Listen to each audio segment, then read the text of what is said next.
Brothers, we have just come out of the elevator and we're going to see one of the rooms.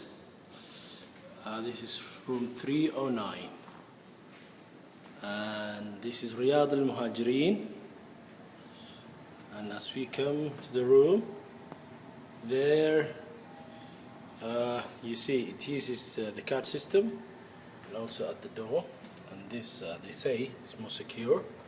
Okay, and as we come through the door, I'm going to see what's in here, which is a small kitchenette and a fridge, small fridge as well.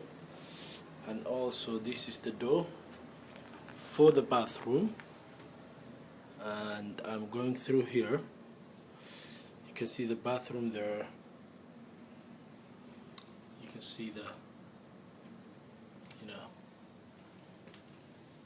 and this is the bathroom.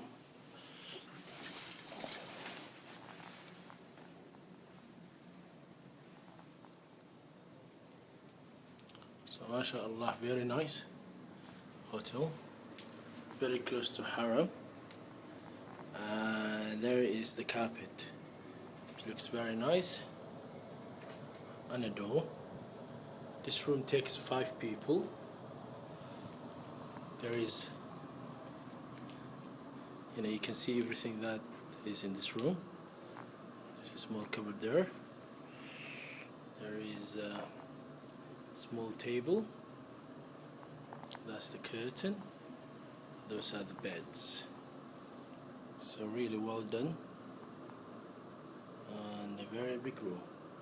It's five people, but it's very big room for 5. And this is the maximum we have. This is the curtain, and now I'm going to show you. Inshallah, through here, the Haram. So there you see, I'm standing at the window of this room, and you can see there Masjid Rasulullah sallallahu alaihi wasallam. And there's our side is the Qibla, but we cannot see the the green minaret. You can't see it because it's night time. Otherwise, yeah, this is where it is.